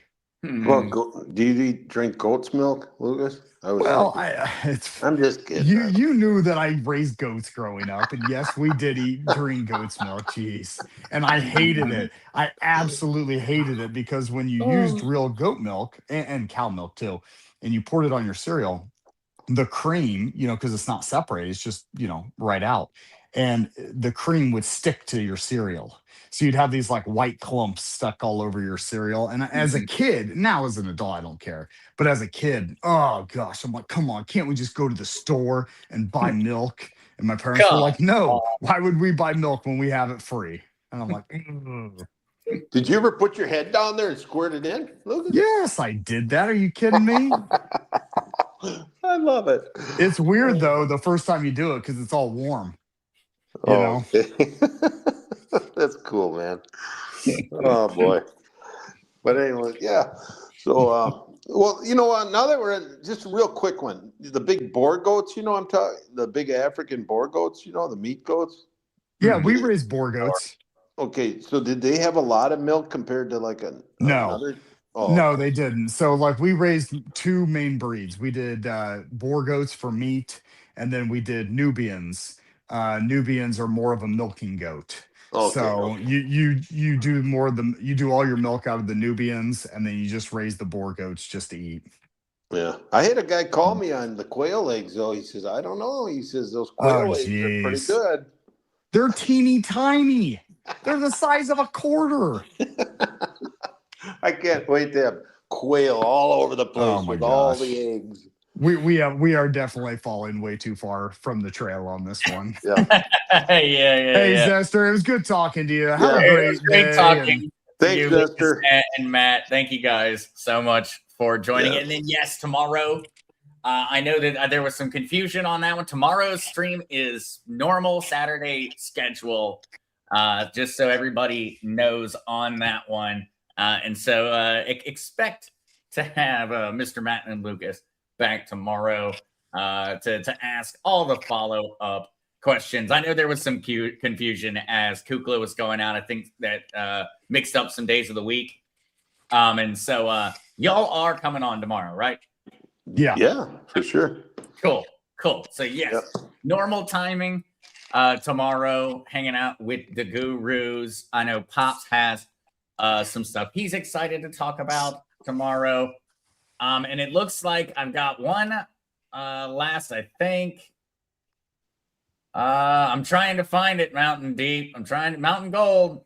I think looks like I had missed it. So maybe we don't. That'll be a question for tomorrow's stream. Yeah, tell Mountain Gold, just text it over, and then we'll just, when we start questions, I'll just read it out. All right. Okay. Well, now, thank you guys so much for joining. For those who do want to, I'm going to do a little bit of crypto after Matt and Lucas head out. We're going to talk about the Epstein crypto folks for just a little bit so that everybody gets a little bit of a crypto update. Yeah, you guys, you know what? Thanks a lot, Zester. And sometimes, I don't know if you ever talked about it, but crypto, kind of keep a lid on it if you got a lot, because there was some people here in Minnesota who they got robbed from it, you know? Yeah. And they got beat up pretty good, and they've never recovered it, you know? So anyway. No. That's a good warning on that one, Matt. Because you don't go telling people how much how wealthy you are on the crypto side. Doesn't work out well. Yeah, they can knock it out. You just watch it, everybody. Yeah. Hey, thanks, Zester. It was nice talking to you. Oh, thank you, Matt. It was great chatting with you. Take care. Hey, take care, Matt. Yep. All right, guys. I know, looking at the time and all of that, it's already been a very, very long stream, but I do want to make certain for those that were interested in some of the crypto news that we do cover a little bit of what's going on that side. In particular, something that I really wanted to cover was a lot that's been circulating around crypto recently in terms of the Epstein files. And there's some very important things to focus on, and there's been a little bit of misinformation, essentially, that has been thrown out there in terms of what we found out during the Epstein files. And so I wanted to jump into that one quickly. I thought that would be very interesting for a lot of folks. This is something that I have covered over on the Crazy Kryptonaut, but this is something that I think is not really getting enough attention, and people aren't worried about the bigger problems about what we learned during the Epstein email releases.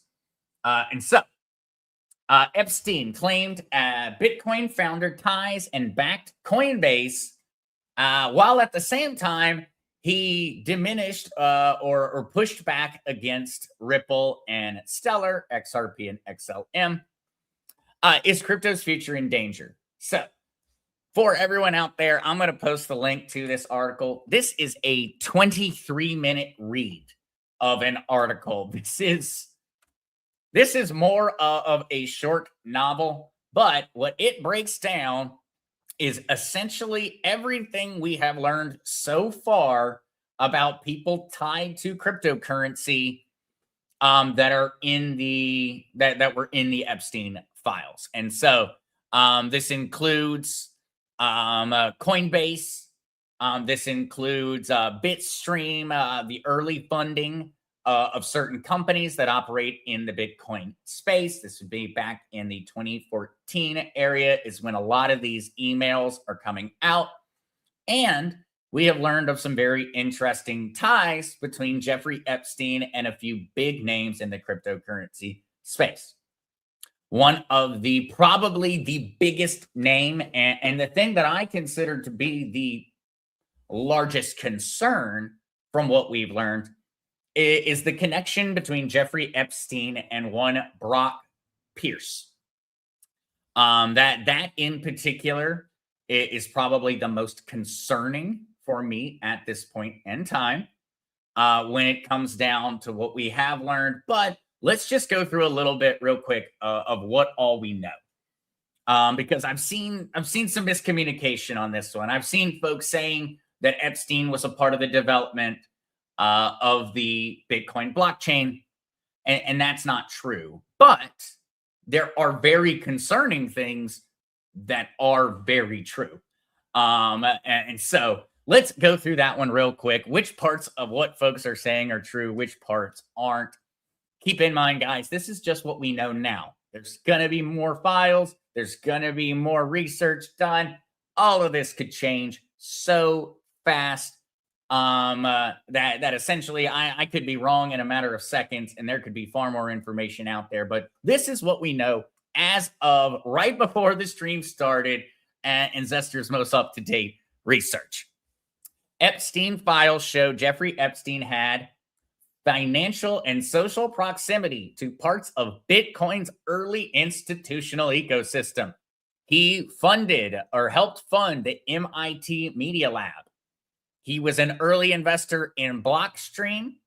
And, well, remember that Brock Pierce name that I brought up? He was very influential in certain investor circles. And this was during a fragile period for Bitcoin's funding and governance. This would have been back in 2013 and 2014. Remember that Bitcoin was originally created by Satoshi Nakamoto back in 2008, 2009. And so Bitcoin had already been active, had been out there for around 4 or 5 years before these emails and this correspondence started to occur. From what we know now, there could be more emails, there could be more information, but from what we know now, that's what we know. We know that he was participating with investing in cryptocurrency companies and that he had some ties to fairly prolific cryptocurrency founders in the 2014 time area. Not good news. And emails do show Epstein was copied on discussions that were hypercritical of XRP and Stellar XLM during early competitive tensions in crypto, reflecting awareness of investor and ideological conflicts, not orchestration. It was very obvious that Jeffrey Epstein in the emails had a fairly decent hold on how the technology worked. And he was very much opposed at that point in time to XRP and XLM. These revelations underscore longstanding issues in crypto funding, concentration during crises, governance legitimacy, regulatory uncertainty, and reputational risk. However, there is no evidence that he was Satoshi Nakamoto, nor a Bitcoin founder, nor a core developer, nor did he exercise technical or protocol control. Jeffrey Epstein had zero control over anything in regards to Bitcoin, but he was investing in companies that were participating in it. I think this is a very important clarification to be made because of some of the stories that are circulating around. And what I don't like about the stories is that they're not addressing the bigger concern. And the bigger concern is these business partners that Epstein was working with who are still actively in the cryptocurrency space, and they appeared in the emails for other things. And so, in particular, I would like to point out one of my major concerns, and it comes from the Epstein emails, and it is in regards to interactions and conversations that occurred between Jeffrey Epstein and one Brock Pierce. Brock Pierce is a co-founder of Tether. the largest stablecoin provider on the planet.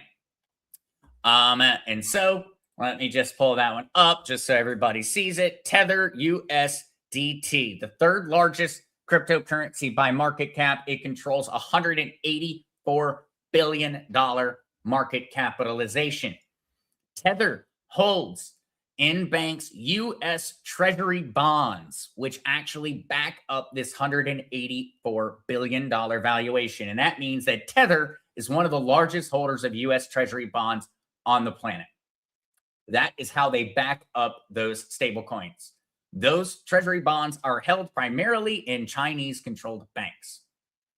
Every part of that smells extremely fishy. When combined with the Epstein files, what we learn about Brock Pierce.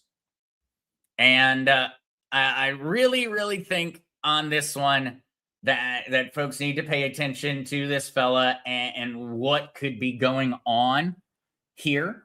And where I'm very much concerned about certain corporations that exist in the cryptocurrency space, in particular Tether. Because what we see throughout here is that the crypto companies that secured Epstein's investment have grown into multi-billion-dollar giants, including Coinbase, which went public on NASDAQ in 2021, and whose co-founder, Brian Armstrong, has heavily influenced crypto regulation in the United States. But who made all this happen? Because Epstein did not choose to invest in Coinbase. He was brought there.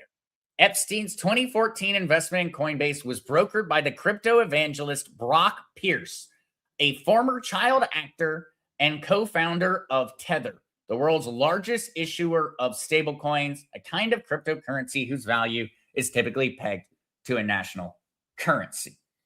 And so Brock Pierce, for more information, Brock Pierce lives in Puerto Rico.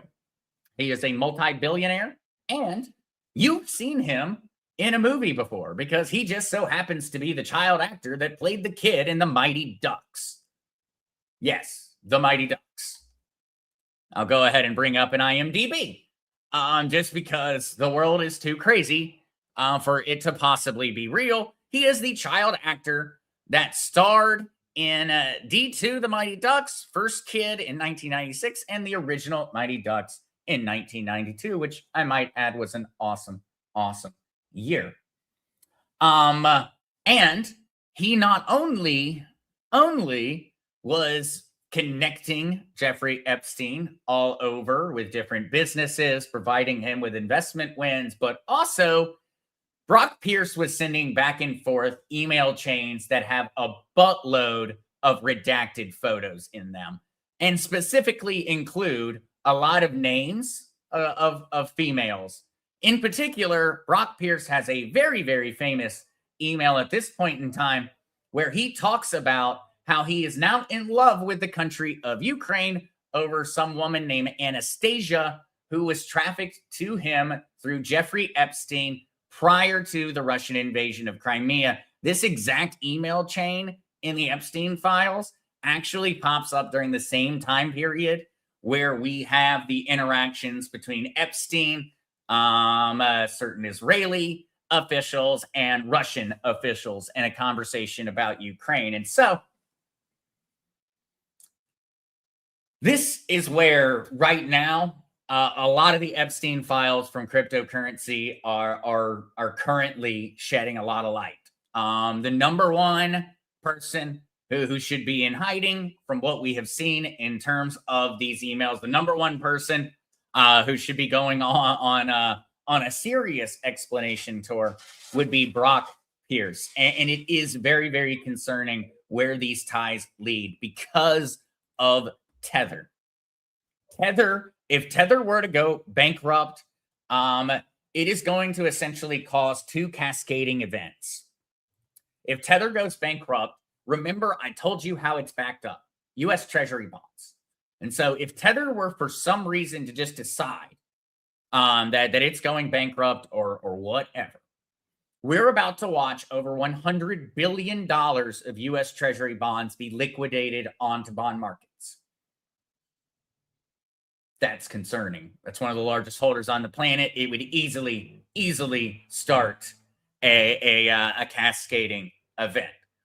And so, one huge concern there. Tether was already a concern because it is in many ways controlled by Chinese banks, and that's where a lot of the funds are. And so, huge concern. Something happens to Tether, it's not going to affect just cryptocurrency. It's going to affect the United States bond market, which is going to affect the United States stock market, which is going to affect the overall inflation rate. This is something that would have a cascading economic effect across the world. Tether collapsing is not just a crypto company collapsing. But other thing that would occur is cryptocurrency would absolutely have a flash crash of historic proportions if Tether were to fall. And the reason is because of how Tether is used. Tether is a tool for trading. Whenever I go onto an exchange, I will usually enter the exchange with a stable coin like Tether, and then I will transfer into another cryptocurrency. And that means that a lot of these cryptocurrencies are essentially in a trading pair with Tether. And they're more so in a trading pair with Tether than, in all honesty, they really are in a trading pair with US dollars. And that means, should Tether collapse, or should all of what we're learning about lead towards some type of grander plan occurring behind the scenes, this would be the number one biggest concern. It would not be that, somebody has access to Bitcoin. I saw that rumor going around. That doesn't make sense. The blockchain is public code. If there was a backdoor, we'd all know about it.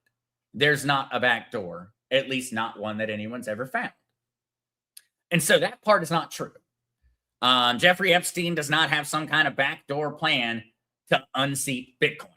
But what has become very apparent is there is a plan, or there is the capability, if Tether were to be truly manipulated for wrong, there is a huge problem that would occur. And that a problem would first be cryptocurrency plummeting in price. We would see Bitcoin at 20,000. We would see XRP below 40 cents. We would see Ethereum not even close to $1,000. We would see a catastrophic event occur if there were an immediate flop of Tether.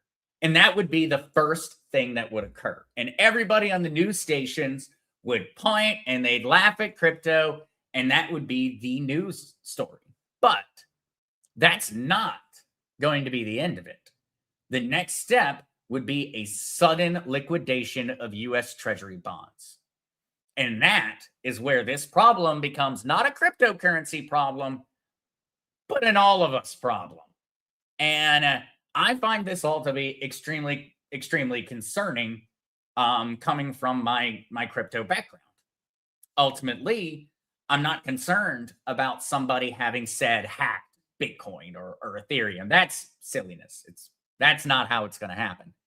But what was incredibly concerning from what we saw was the people that were connected to Epstein, the people that we now know, judging by their interactions with Epstein, that we can make a pretty fair assumption about how their moral compass was aligned. And it darn sure was not set in Sunday school.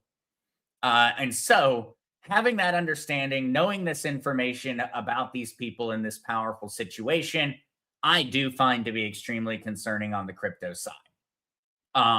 Primarily at this point in time, if I were to point at any one thing that I consider to be the largest concern that we have learned from the Epstein files in terms of crypto, it is the ties between Jeffrey Epstein and Brock Pierce. And it is because of Tether and the position that Tether holds inside of the crypto markets. The Coinbase investment, I don't like that. I don't like any part of that. but I'm not near as concerned about it as I am concerned about the Brock Pierce connection. And I think it's something that we need to keep an eye on.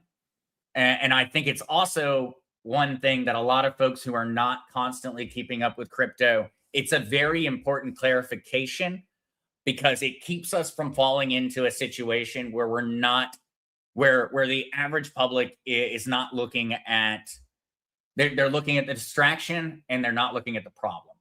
And the big problem that we have learned about so far is Tether may be beyond corrupted. And if Tether is beyond corrupted, we have a much larger looming problem in the cryptocurrency space.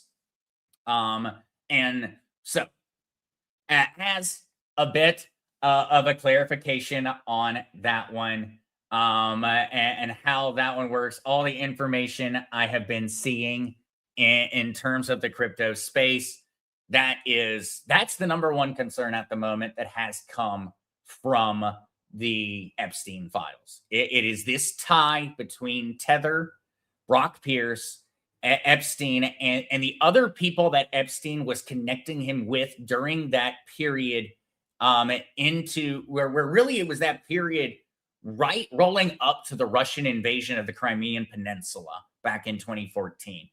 And that was all of that time period before that is a very, very, very weird and very, very concerning, because there is undoubtedly insane dirt that exists on one Brock Pierce. And so regardless of whether it is, him choosing to do it or whether it is people utilizing blackmail, it is very concerning. And we don't know how much further that cancer spreads. And so I'm continuing to go through. I'm definitely keeping a very, very, very conservative or cautious eye at what I see, because there are lies being spread in the cryptocurrency space for marketing reasons when it comes down to some of this information. I have seen some posts and things that are just flat out untrue. They're lies, but it's a moment that's being capitalized on by certain cryptocurrencies, and it is a it's a very much a matter of extreme concern. And so I'm going to be continuing on that one. I'm very curious to see what all y'all have heard in regards to everything going on. A shot over the bow. I think that it was a little bit more than a shot, or it nicked the bow at least. Jibril, I'm debating getting back into the crypto market. Pulled out before the bear market season. Not sure if I get back in once we get close to spring and summer when the market should go back up. We are in definitely a crypto winter at this point in time. And so what gets us back out of that, historically speaking, typically it's been a major catalyzing event. Something like the Clarity Act passing would be an event of that nature. And that is something that is still on the Senate docket at this point in time, if they'll just quit arguing with the banking lobbies, or capitulation. Historically speaking, cryptocurrency markets have turned out of a winter or a massive bear cycle, either through major catalyzing events that essentially jumpstart the market, or capitulation. When the price just cannot drop any further because there's nobody else willing to sell. But typically, crypto winters have lasted about a year or so in the past. And it's very easy to argue that we are probably already getting close to the end of a crypto winter cycle, depending on which date you decide it started on. All right. Looking for any more questions? Oh, wow. Please pray for Alan. He needs to go back to hospital, but says no hard-headed man. Absolutely. Prayers for Alan. And I understand hard-headed, but much rather have him with us. All right. Ellen Rose, wow, it took too many years in a release of official files to show people how bad crypto is. Pretty sure it's tinfoil hat wearers told you back in the day. I'm not pleased your profits will mess it up. Ellen, when it comes down to it, remember the new financial system's going to run on a cryptocurrency. And so it's a blockchain technology. That's how it works. I understand the general concern about some of the folks that have been in the market, but we do need to remember that part. That essentially, if this technology is entirely evil, we've got a real big problem.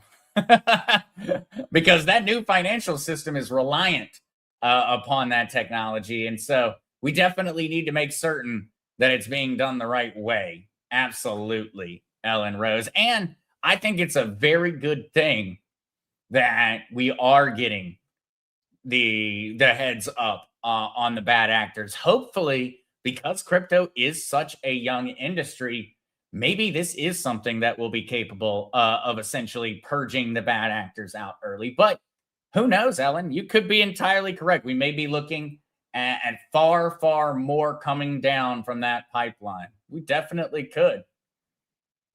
Absolutely. Yeah. Stable coins are just an upgraded CBDC. Bobby Lay, I could see the argument. I could absolutely see the argument. They do differ in terms of where the funding and how that operates, but a stablecoin provider that goes rogue is essentially just as concerning as a mid-sized country's government that goes rogue. And so I would have to agree on that one in certain regards, Bobby Lay. In certain regards, yes. And it very much ties into what I was just talking about in regards to Tether.